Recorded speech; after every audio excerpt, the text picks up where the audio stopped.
Hey everyone, and welcome to our deep dive into the world of money laundering. Ooh, It's a topic that, sounds kind of like ripped from the headlines yeah, or a spy thriller, right. but the reality is that this shadowy world of moving money around impacts all of us. hmm So today we're going to try to uncover how it works, Yeah. why it's so hard to fight, and what it ultimately means for you and me. What I find really fascinating about it is that the term money laundering itself comes from Al Capone. Oh, wow. Back in the day, he used laundromats Okay. to mix his ill-gotten gains from bootlegging and other activities with legitimate cash from the laundromat.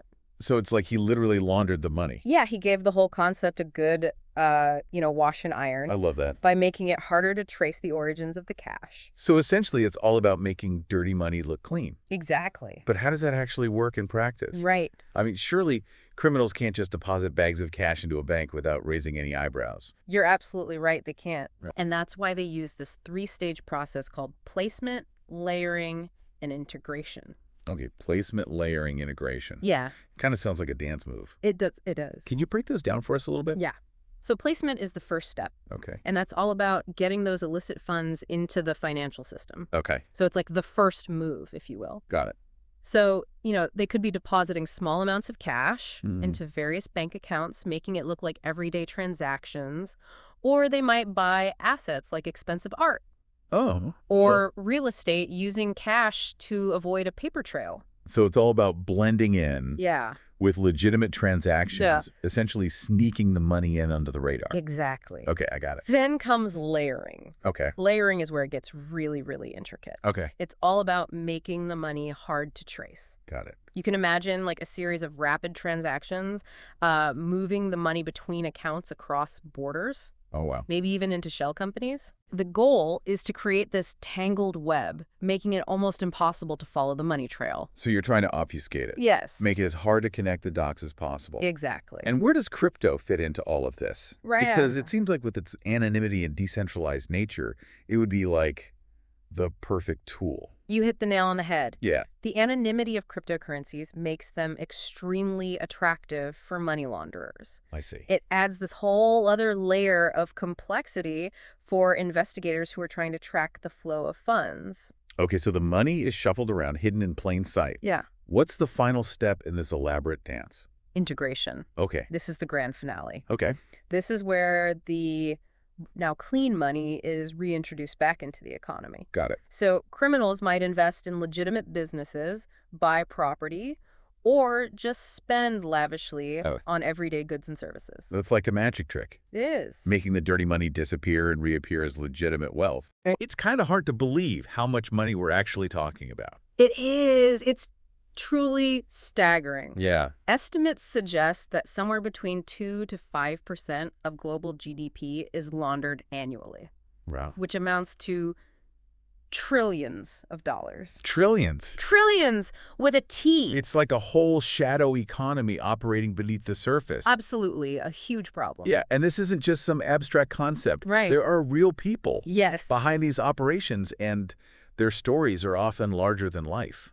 For sure. Take Pablo Escobar, for example. Oh, yeah? He wasn't just a notorious drug lord. Yeah. He was a money laundering mastermind. Yeah. We all know about the luxury cars, the properties.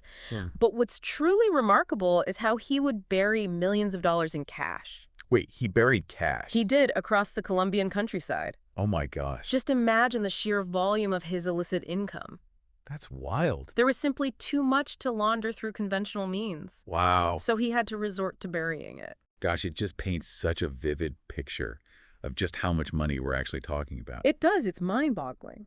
And speaking of mind-boggling, the Panama Papers leak? Right? That was like a real-life thriller. It was. It was crazy. Right. I mean, It exposed this global network of wealthy individuals, corporations, and even government officials wow. using shell companies and offshore accounts Yeah. to hide their wealth and avoid paying taxes. It wasn't just a few bad apples either. It was like a systemic issue. It was a huge wake-up call, Yeah. revealing just how deeply ingrained these practices are. It makes you wonder just how much money is being moved around undetected. It really does. Yeah. The scale is just difficult to even comprehend. Yeah, and I think what's important to remember here is that this isn't just a problem for governments and financial institutions. No. It really impacts all of us. It does in a big way. That's what I find so compelling about this. Yeah. It's not just about criminals getting rich. It's about the ripple effects, the ways in which it undermines our society and our economy. It fuels other criminal activities like drug trafficking, human trafficking, even terrorism. Oh, wow. It distorts markets, drives up prices, and deprives governments of tax revenue that could be used for essential services. So the consequences reach far beyond just hiding money. They do. It's like a cancer that eats away at the fabric of our society. Yes, a very good way to put it. And that brings us to the question of how do we actually fight back? Right. How we fight back against something so complex and so widespread? Well, for starters, there are AML or anti-money laundering regulations. Okay, let's unpack that a little bit. Yeah. What exactly are AML regulations? These are rules that require financial institutions to be extra vigilant. Oh, They have to know their customers, got it. understand where their money's coming from, and look out for any suspicious activity. But they're like financial detectives in a way. Exactly. They're the gatekeepers trying to prevent criminals from using the system to their advantage. Yeah. Now it's not just a national effort. No. Money laundering crosses borders. Right. So international cooperation is absolutely crucial. Yeah. So that's where organizations like the FATF come in, right? Exactly. The Financial Action Task Force, or FATF, Yeah. sets international standards for combating money laundering and terrorist financing. Okay. They assess countries' frameworks, they issue recommendations, and they work to create a more unified global response. So they're like a global watchdog, They are. making sure everyone's on the same page. That's a good way to put it. But even with all these efforts, I imagine the fight is far from over. It's a constant battle. Yeah, Criminals are always finding new ways to exploit loopholes. right. And the emergence of new technologies like cryptocurrencies, adds yet another layer of complexity. So it's like a never-ending game of cat and mouse. It really is. And this is where it gets really personal for our listeners. Yeah. Because it's not just about abstract concepts and global organizations. Mhm. This is about how money laundering impacts you, your community, and your everyday life. Exactly. And we'll delve into those societal consequences. Okay. And explore what individuals can actually do to protect themselves in the next part of our deep dive. Perfect. I am ready for that. So we've been talking about the global scale of money laundering and these intricate ways that criminals try to clean their dirty money. Mm-hmm. But the big question is, how do we fight back? Yeah. How do we fight back against something that is so complex and so widespread? Right. It feels like you're trying to catch smoke. It is incredibly challenging. There's no doubt about that. Right. But the good news is Okay. that authorities and financial institutions, they're constantly developing new strategies and tools to try and stay one step ahead Okay. of the criminals. I'm particularly fascinated by the role of technology in this fight, Yeah, because it seems like AI and data analytics are becoming essential weapons absolutely. in this arsenal against financial crime. You can think of AI as this superpowered detective, Yeah. tirelessly sifting through mountains of data Right. to detect suspicious patterns that humans might miss. Okay. It can analyze millions of transactions in real time, Got it. looking for anomalies that might escape human detection. So instead of manually tracking down individual transactions, Right. we're using AI to spot the outliers. Yes. The transactions that don't quite fit the norm. Exactly. Let's say someone suddenly starts making these large cash deposits Okay. or frequent transfers to high-risk countries. Got it. An AI system could flag those activities for further investigation. That makes sense. So it's like we're using AI to connect the dots Yeah, in ways that were never possible before. exactly. And what about data analytics? Yeah. How does that fit into the picture? Data analytics is all about finding those hidden connections. Okay. Imagine investigators pulling data from all these different sources, Right. bank records, company filings, even social media activity. Wow. And then using analytics to piece together this comprehensive view of a suspect's financial dealings. So it's like building a financial jigsaw puzzle, Yeah, with each piece of data revealing a bit more of the overall picture. exactly. And by analyzing these patterns, investigators can identify links Mm-hmm. between individuals, businesses, and transactions that might otherwise go unnoticed. That's really interesting. It's incredible how technology is transforming this fight. It is. But with all of this data being collected and analyzed, are there concerns about privacy Right. and potential misuse? Yeah, that's a very valid point, and it's something we should all be thinking about. Yeah, There's a fine line between leveraging data for security and protecting individual privacy. right.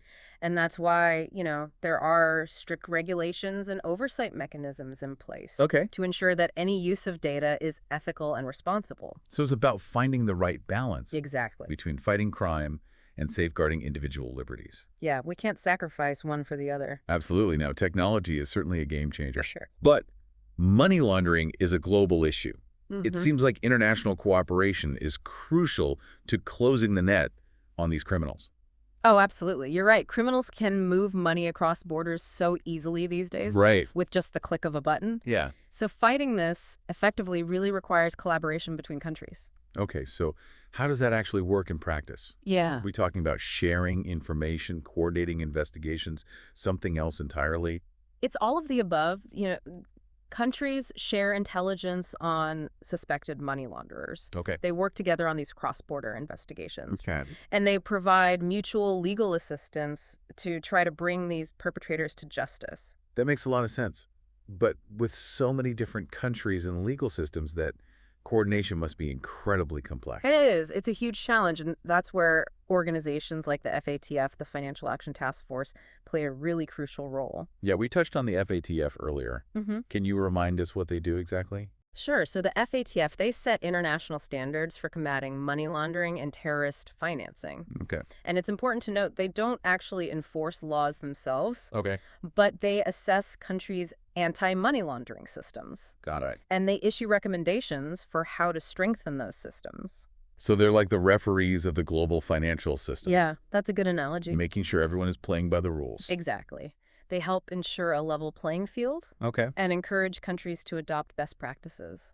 Got it. It's inspiring to see these global efforts to combat money laundering. It is. But it also makes me wonder, what can we as individuals do to protect ourselves? That's a great question, and it's one we should all be asking. Yeah. While we may not be on the front lines like law enforcement or intelligence agencies, Right. there are still things we can do to play our part.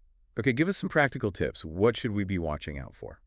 Okay, well, first and foremost, be aware of your own financial transactions. Mhm. If something seems too good to be true, Yeah. it probably is. Yeah. Be wary of unsolicited offers, especially those that involve large sums of cash or, promise quick and easy returns. So trust your instincts. Yeah, If something feels off, it probably is. exactly. What else?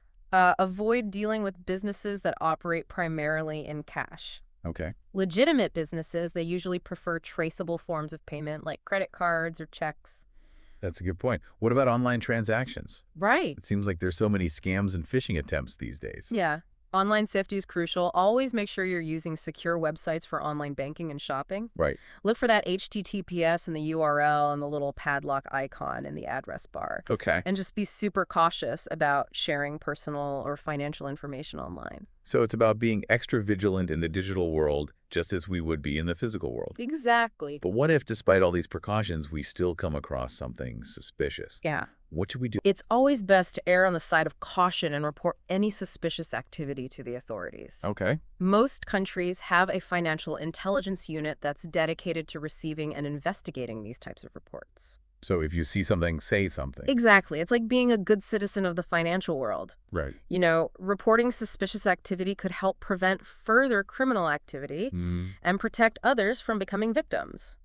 This has been incredibly eye-opening. Yeah. It's clear that money laundering is a complex issue with serious consequences. It is. But it's also clear that there are people and organizations dedicated to fighting back. Absolutely. And as technology continues to evolve, we can expect to see even more innovative approaches to combating this crime.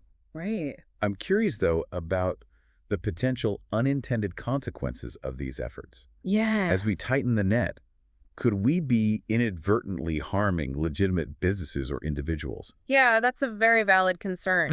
While the goal is to prevent criminals from exploiting the financial system, we also have to make sure that the regulations don't create these unnecessary burdens Okay. for legitimate businesses and individuals. So it's about finding the right balance again, Exact. protecting society without stifling innovation Yeah. or encroaching on individual freedoms. It's an ongoing challenge, Right. but it's one that we have to address thoughtfully and carefully. Absolutely. Well, this deep dive has certainly given me a lot to think about. Yeah, me We've covered so much ground, Mm-hmm. from the mechanics of money laundering to the global efforts to combat it, Right. and even the ethical considerations surrounding these efforts. It's been quite a journey. And we've seen how technology is both a tool for criminals and a weapon for those fighting against them. It's true. Technology is a double-edged sword. Absolutely. Speaking of evolving, Yeah. remember our earlier discussion about the historical roots of the term money laundering? Yeah. It all started with Al Capone, using laundromats as a front for his illegal profits. It's amazing how a term coined nearly a century ago is still relevant today. I know, right? But obviously the scale is much larger now. Right, and much more sophisticated. Exactly. It's a reminder that money laundering isn't a new phenomenon, No. but our understanding of it Yeah. and our methods for combating it are constantly evolving. It's true. We have to keep learning and adapting. Absolutely. And that evolution is likely to accelerate in the coming years as the global financial system becomes even more interconnected Right. and technology continues to advance at this unprecedented pace. It's both exciting and a little bit scary. Yeah. Well, I, for one, am very eager to see how this battle unfolds in the years to come. Me too. It's going to be fascinating. And remember, our listeners, you have a role to play too. Absolutely. Everyone can make a difference. So stay tuned for the final part of our deep dive, Yeah. where we'll explore some of the ethical dilemmas Yeah. surrounding anti-money laundering efforts and delve into the potential future of this very complex issue. Okay, so we've been on this journey. You know, we've really gone deep into the world of money laundering, Yeah. from, those intricate mechanics of how you make dirty money look clean to the kind of global efforts that are underway to combat this crime. Right. We even talked about, how technology is being used by both sides. Yeah, it's fascinating. Both to aid criminals, but also to empower the people who are fighting against them. It's a constant arms race. It is. And Yeah. we've seen how, this industry fuels other criminal activities, Right. erodes trust in institutions, and ultimately it impacts all of us. Yeah, nobody's immune to the effects of money laundering. And we discussed how international cooperation and even individual vigilance are essential in, combating this threat. Absolutely. It's a global problem that requires a global solution. Yeah. But now I want to shift gears just a little bit Okay. and talk about some of the ethical considerations Yeah. surrounding these anti-money laundering efforts, Mm-hmm. because it's a complex landscape It is. with potential pitfalls, that we need to acknowledge. You're absolutely right. While the goal of preventing financial crime is a good thing, Right. we have to be mindful of, how we go about achieving that goal. Exactly. And, some critics argue that AML regulations can be a burden Yeah. on small businesses or even individuals. Mm-hmm. They might not have the resources to navigate these complex compliance requirements. It's true. Those regulations can be quite complicated and expensive to implement. Right. And what about the impact on privacy? Yeah. With all this data collection and surveillance, are we sacrificing too much individual liberty in the name of security? That's a very valid concern, and it's something we need to be very careful about. Right. It's a delicate balance. It is. Yeah. We need to make sure that we're not creating a surveillance state where everybody's being watched all the time. Right. We need transparency, Yes. accountability, and strong legal protections for individual privacy. So how do we find that balance? How do we ensure that our fight against financial crime doesn't come at the cost of, our fundamental freedoms? I think we need clear guidelines for data collection and use Okay. robust oversight mechanisms to prevent abuse Right. and really strong legal protections for individual privacy. So it's not just about, catching the bad guys. Right. It's about protecting the rights of the innocent. Absolutely. We have to make sure that the cure isn't worse than the disease. I like that. Okay, so let's talk about the future. Okay. What does the future hold for money laundering Yeah. in this increasingly digital world? That's a great question, and it's one that a lot of people are grappling with right now. Yeah, because it seems like as technology advances, it creates new opportunities for criminals to exploit. It does, but it also gives us new tools to fight back. Right. It's a double-edged sword. Yeah, take cryptocurrencies, for example. Yeah. They offer anonymity, which can be exploited for illicit activities. Right. But the underlying blockchain technology can also be used to track and trace transactions. So it's like this constant push and pull Yeah. between innovation and exploitation. It's a game of cat and mouse. It is, and it will Wow. continue to shape the landscape of financial crime. Oh, absolutely. I think we can expect to see even more sophisticated methods of money laundering in the future. Yeah, it's kind of a sobering thought, but it's also a reminder Right? that we have to stay vigilant. Mm. We cannot become complacent. No, we need to be proactive, anticipate new threats, and develop strategies to mitigate those threats. And that brings us back to the role of individuals in all of this. Mm-hmm. You know, it's easy to feel overwhelmed by this, Yeah, but even small actions can make a difference. they really can. By being informed, asking questions, reporting suspicious activity, individuals can contribute to a more transparent and accountable financial system. Absolutely. We all have a role to play in this. We do. And speaking of roles, Yeah. we talked about Al Capone earlier Yeah. and the origins of that term, money laundering.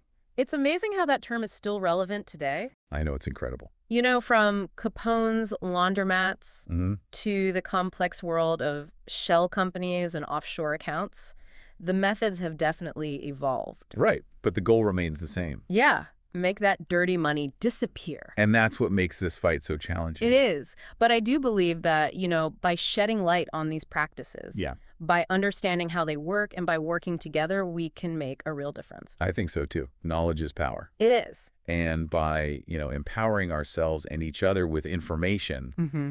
we can create a more resilient Yeah. and equitable financial system for everybody. Absolutely well said. So as we wrap up our deep dive into this world of money laundering, Mhm. I want to leave you, our listener, with a sense of hope. Yeah. It's a complex issue. It's a serious issue, but it's not insurmountable. No, it's not. By understanding the mechanics, recognizing the red flags, and reporting suspicious activity, we can all contribute to a more transparent and accountable financial world. So stay curious, stay informed, and stay vigilant.